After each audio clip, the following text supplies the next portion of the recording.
लोकशाहीचा बुलंद आवाज, रिपब्लिकन वार्ता महाराष्ट्र। राजेंद्र ठोंबरे यांनी न्यायालयीन लढाई पुन्हा जिंकली। सुहास शिरसाट यांची याचिका फेटाळली। राजेंद्र ठोंबरे यांच्या विरोधात सुहास शिरसाट यांची याचिका जिल्हा न्यायालयाने फेटाळली आहे। फुलंब्री नगरपंचायत सार्वत्रिक निवडणूक 2025 मध्ये नगराध्यक्षपदासाठी राजेंद्र ठोंबरे यांनी उमेदवारी अर्ज दाखल केले असता त्यांचे विरोधक सुहास शिरसाट यांनी ठोंबरे यांना 3 अपत्य असल्याचे सांगत आक्षेप घेत राजेंद्र ठोंबरे यांची उमेदवारी रद्द करण्याची मागणी जिल्हा न्यायालयात केली होती।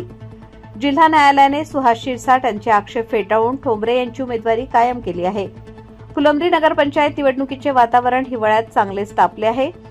नगराध्यक्षपदासाठी उमेदवारी दाखल केलेले जुने प्रतिस्पर्धी भाजपचे उमेदवार सुहास शिरसाट यांनी उद्धव बाळासाहेब ठाकरे, शिवसेनेचे उमेदवार राजेंद्र ठोंबरे यांना 3 अपत्य आहे असे म्हणत ठोंबरे यांची उमेदवारी रद्द करण्यात यावी असा आक्षेप घेतला होता। मात्र फुलंब्री निवडणूक निर्णय अधिकारी योगिता खटावकर यांनी राजेंद्र ठोंबरे यांचे ठोस पुरावे व बाजू ऐकून सदरील मूल हे राजेंद्र ठोंबरे यांनी दत्तक घेतल्याचे सिद्ध झाले व सुहास शिरसाट यांचे आक्षेप फेटाळण्यात आले होते। सुहास शिरसाट यांना येथे समाधान न मिळाल्याने त्यांनी जिल्हा न्यायालयात धाव घेतली, परंतु तेथे सुद्धा राजेंद्र ठोंबरे यांना पात्र करत सुहास शिरसाट यांची याचिका फेटाळण्यात आली आहे। हा निर्णय लागताच राजेंद्र ठोंबरे मित्रमंडळातर्फे फटाके फोडून जल्लोष करण्यात आला। यावेळी राजेंद्र ठोंबरे यांनी पत्रकार परिषद घेत असे सांगितले की सदरील निर्णय हा सत्याचा विजय आहे। मला न्यायव्यवस्थेवर पूर्ण विश्वास आहे। तर त्यांच्या विरोधकांबाबत बोलताना सांगितले की पहलवानची बुद्धी गुडघ्यात असते हे ऐकले होते, मात्र ते आज प्रत्यक्ष पाहिले।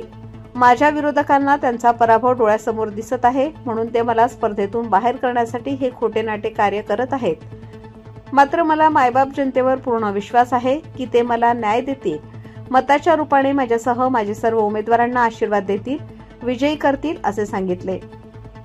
आज सदस्यपदासाठी 55 उमेदवार तर अध्यक्षपदासाठी 7 उमेदवार मैदानात आहेत। येत्या 25 नोव्हेंबर रोजी अध्यक्षपदासाठी दाखल उमेदवारांना तसेच अपील घेतलेल्या सदस्य उमेदवारी अर्ज मागे घेण्याची वेळ आहे। ज्या ठिकाणी जे उमेदवार होते त्यांनी वापस घ्यायचा होता त्या सर्व उमेदवारांनी आपले उमेदवारी अर्ज वापस घेतलेले आहे। काही ठिकाणी वेळेअभावी ठिकाणी उमेदवार राहिलेले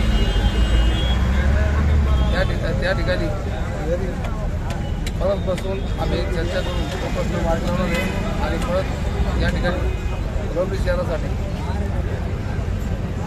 मोठ्या उत्साहाच्या वातावरणामध्ये नागरिकांना मी आवाहन करणार आहे जे काही वातावरण आपलं व्यवस्थित झालेलं आहे त्या ठिकाणी आपण सर्वांनी शांततेच्या मार्गाने 2 तारखेला मतदान करायचं आहे। उद्या आम्ही आपल्या सगळ्यांसमोर येत आहोत, सर्व उमेदवार आपल्यासमोर घेऊन येत आहोत। या ठिकाणी जे काही नेते येतील मार्गदर्शन करतील आणि त्यानंतर बैठक होऊन फायनल पत्रकार परिषद करून आम्ही आमच्या पुढच्या मार्गाला लागू। धन्यवाद। जय महाराष्ट्र। रिपब्लिकन वार्ता Maharashtra वृत्तवाहिनीसाठी Aurangabad Marathwada उपसंपादक Akbar Shah. Subscribe now and press the bell icon. Never miss an update.